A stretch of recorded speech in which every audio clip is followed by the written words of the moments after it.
Today on Retire with Purpose, we are joined by New York Times bestselling author and poker champion Maria Konnikova. What toilet paper has to do with your money? And will Social Security cost of living adjustments keep up with your cost of living in retirement?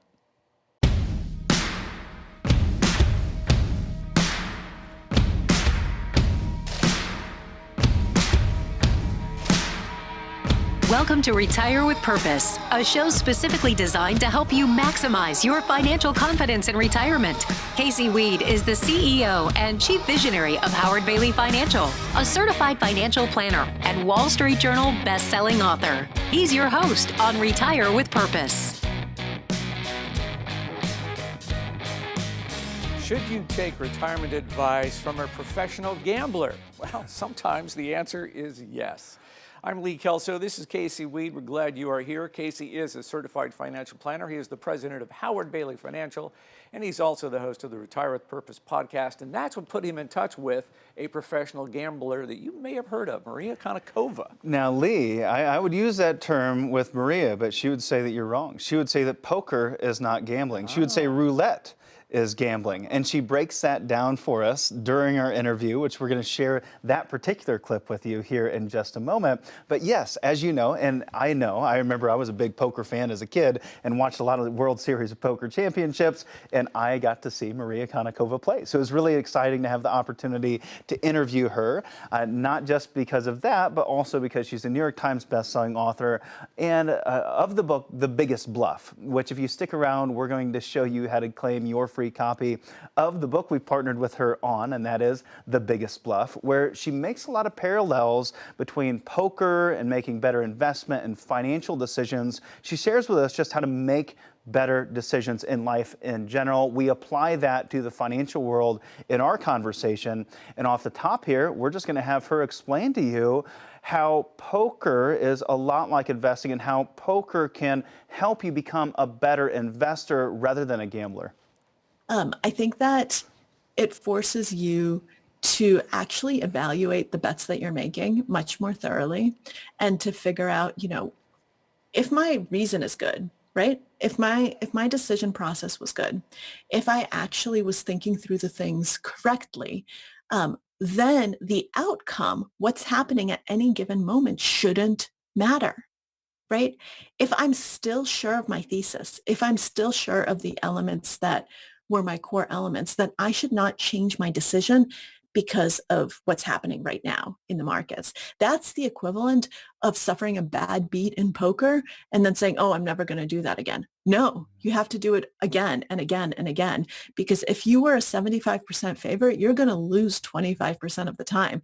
And you have to have the stomach to keep going, because that 25% can hurt and it can happen over and over because probability does not follow a normal distribution.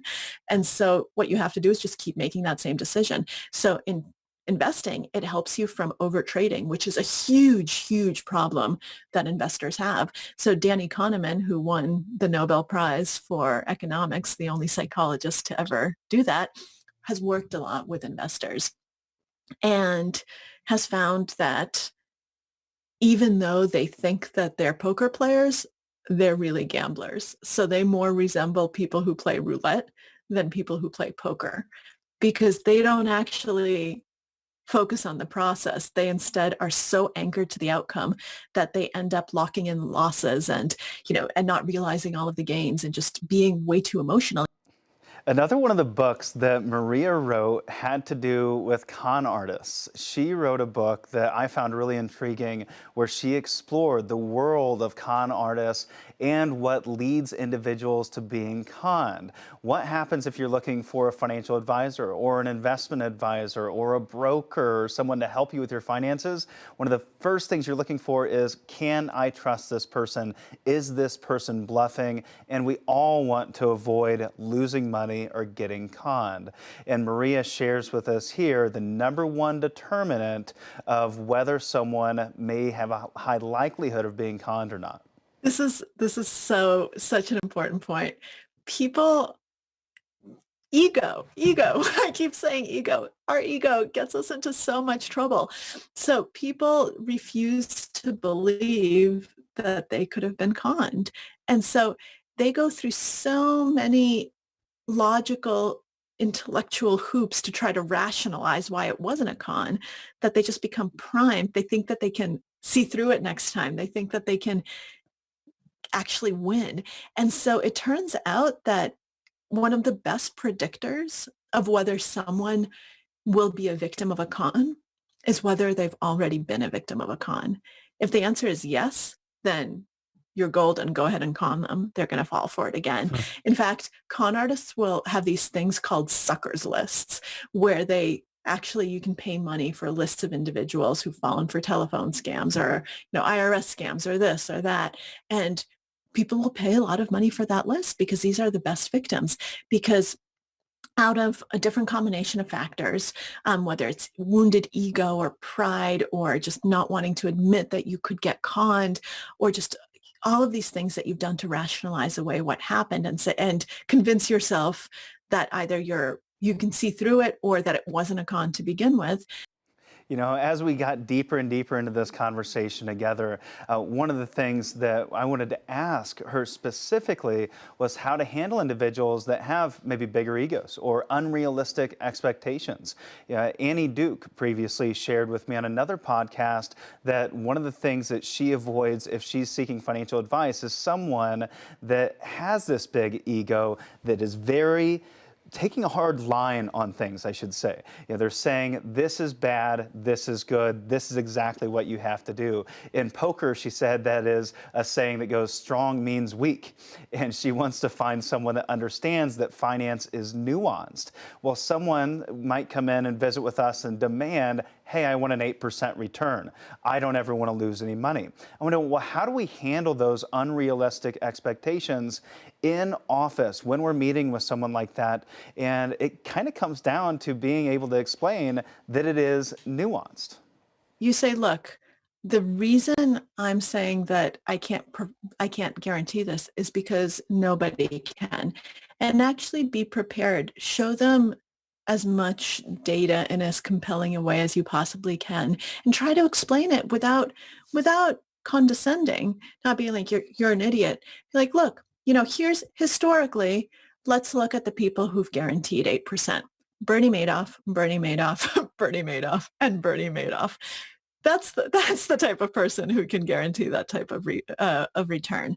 Now let's look at kind of these best funds. Yeah, this one sometimes went way over 8%. But you know what? It had years when it was negative.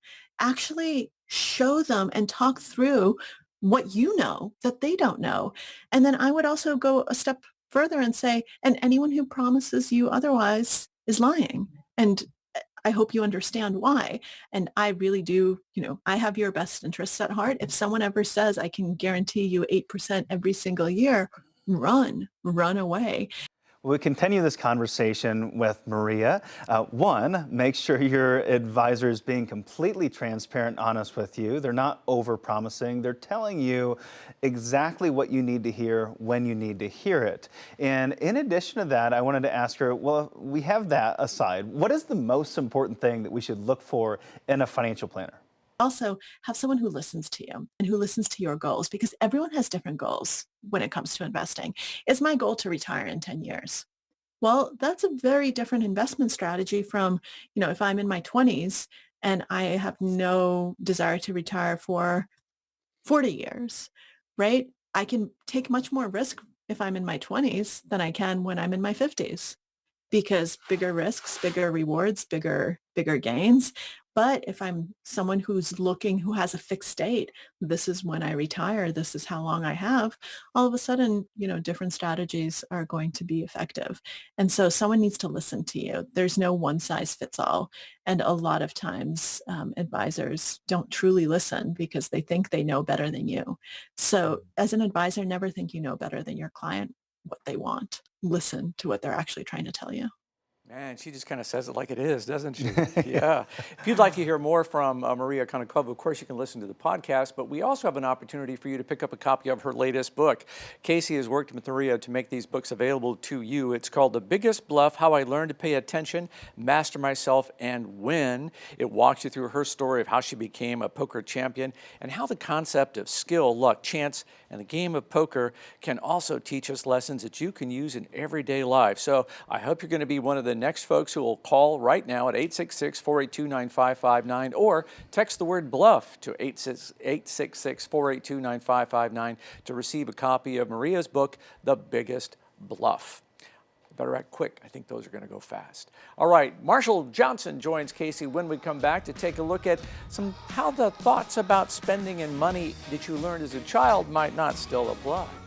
Do you have an IRA or 401k? You think of this as your money, but it's really a shared account with the IRS, and it all boils down to taxes. You've been contributing to your retirement accounts for years, but eventually, Uncle Sam will want his cut. Having a strategy in place for how and when you'll withdraw that hard-earned money could have a huge impact on how much you pay in taxes versus how much you keep. Safeguard your lifelong savings now with a complimentary tax guide by going to retirewithpurpose.com/taxes. That's retirewithpurpose.com/taxes. Hey there and welcome back. We are now joined by my good friend, Marshal Johnson, who is also the co-host of the Retire with Purpose podcast. And we do an episode every single Friday on one of our weekend reading for retirees articles. What is weekend reading? Well, it's an email that goes out every single Friday. We include 4 articles, we summarize those articles, and then we also provide takeaways from ourselves, all designed to keep you on top of the latest trends in the retirement planning and financial planning world, the latest in tax strategies, income strategies, and so much more. You can sign up at retirewithpurpose.com. We like to spotlight one of those articles on the podcast as well as the TV show here with you. If you enjoy our conversation, go on over to the site and check out number 190. Episode number 190 will give you the full-length conversation on an article that was actually a blog post done by one of my favorite podcasters, Tim Ferriss. Yeah, Tim Ferriss had a post titled, "Where Are You Still Using Single Ply?" which kind of caught my eye. Yeah, oh yeah, that's pretty descriptive, right? Single ply, toilet paper, what does that have to do with retirement planning and insights, and how's this all gonna tie together? It's a great article. Yeah, and it started with just asking you those questions of where are you spending your money, or why are you spending money on the things that you are in the way that you are? Are you being cheap in some areas? Are you using what Marshall loves to say is old software? Yeah, so Tim kind of makes the distinction here when he talks about year-end spending reviews, and he likes to understand where his money's going, what kind of impact it's making, and he had a pretty interesting epiphany when he was sitting on the pot and realized that he was still living with this scarcity mindset with buying cheap war ration toilet paper. Well, and more importantly, you have to recognize that some bargains aren't bargains. They're fool's bargain, and that single ply is a fool's bargain. Why? Because you have to fold it over 8 times, and you end up using more toilet paper at a higher cost than if you just got some good, high-quality toilet paper. It's a fool's bargain, and you have to analyze all those different areas of your life where you've been doing those things.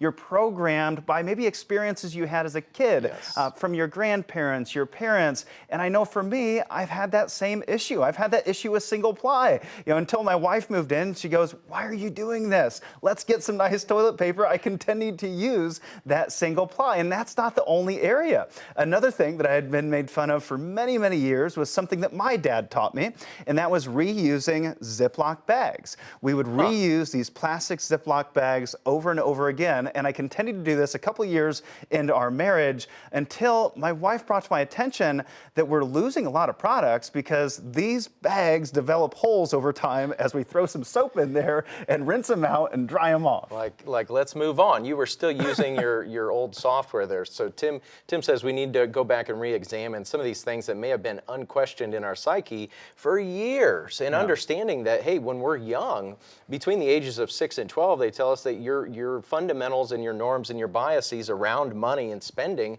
start to become formed. So if things were tight, or your parents were of the Great Depression generation, some of these things may be so ingrained in you, and you don't even realize that they're forcing habits that you may not need anymore. So first of all, ask yourself where you're still using single ply. What are the fool's bargains in your life that no longer make sense? But number two, and I think even more importantly, is understanding where you are actually saving some dollars and you're getting a return for that. Where are the outsized returns that you're getting in your spending? And maybe it makes sense that you put a little bit more towards those places where you're getting outsized returns. Maybe it makes sense to maybe start spending a little more in other areas where you're not getting that bargain, where you're not getting real value.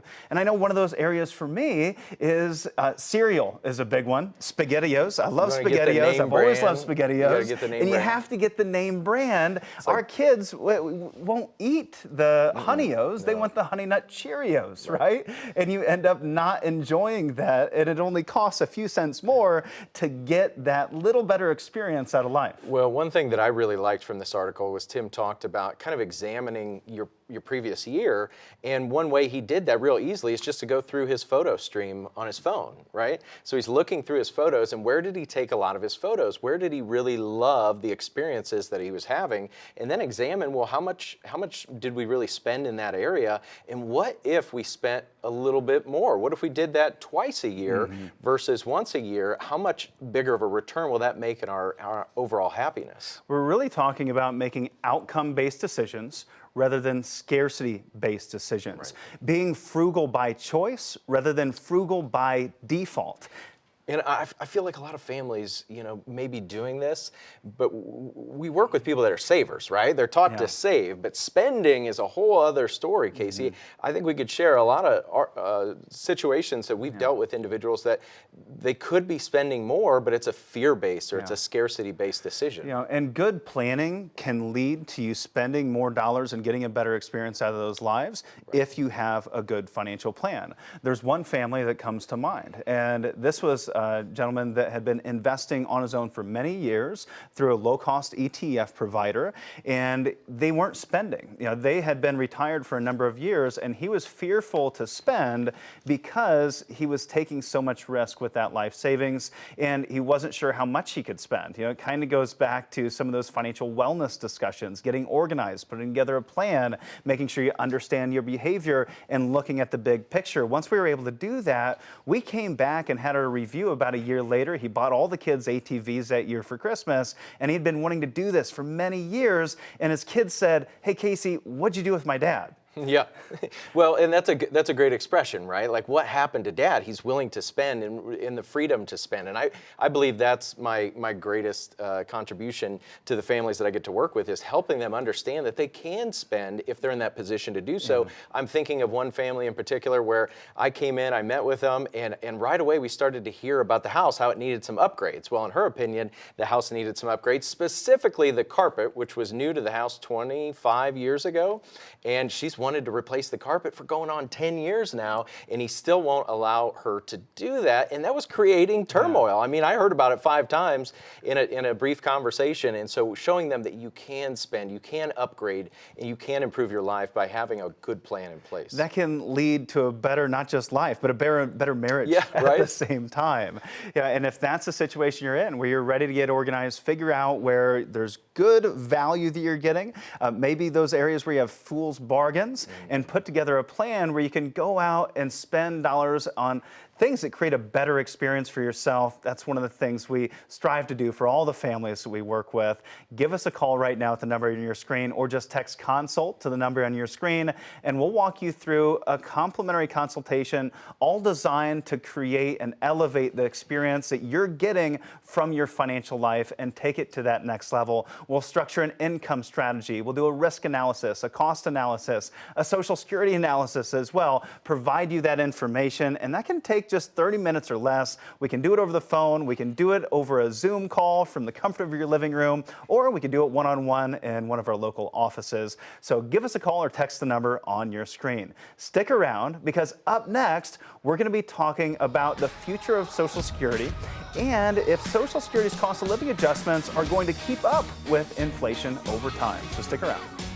Do you have an IRA or 401k? You think of this as your money, but it's really a shared account with the IRS, and it all boils down to taxes. You've been contributing to your retirement accounts for years, but eventually, Uncle Sam will want his cut. Having a strategy in place for how and when you'll withdraw that hard-earned money could have a huge impact on how much you pay in taxes versus how much you keep. Safeguard your lifelong savings now with a complimentary tax guide by going to retirewithpurpose.com/taxes. That's retirewithpurpose.com/taxes. We're wrapping things up today with 3 questions from viewers. If you have a question, just email it to info@howardbailey.com. We might use it here on the program, and that's what we're doing with our first question.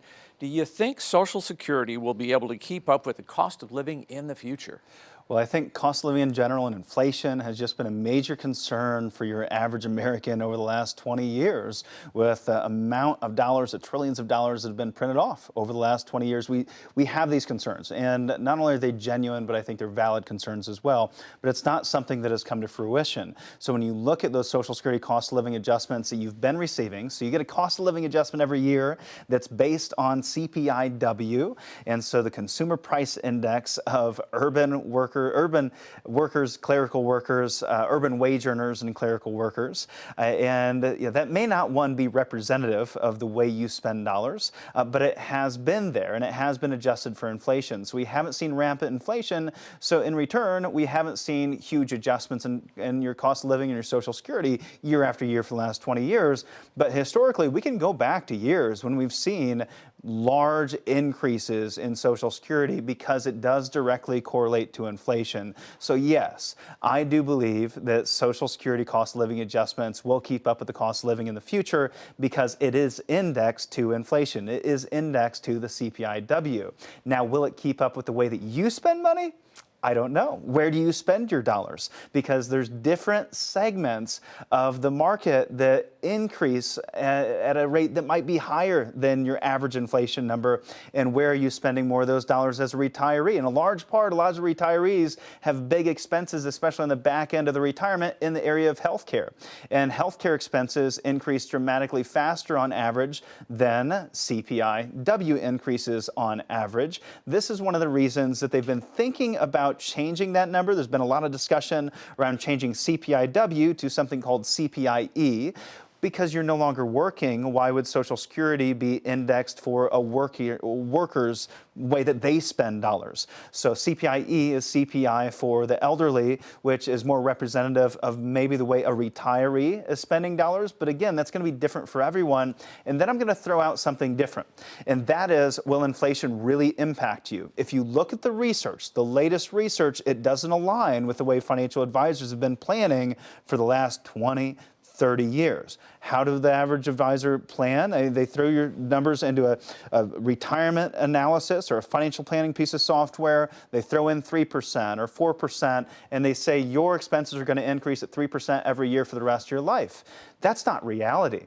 Over the last 20 years, we have families that we've worked with that spend less today than they did 20 years ago when they first stepped into retirement. And that's what the latest research shows. We've had our past guests, Dr. David Blanchett, Dr. Wade Pfau, the top retirement researchers today are putting out the research showing that we need to take into consideration the spending pattern of retirees. Not just what you spend those dollars on, but how you spend them over time. Because on average, your expenses will decline throughout retirement. And if we factor in inflation, the average retiree won't be impacted by inflation, especially not at 2, 3, 4% per year.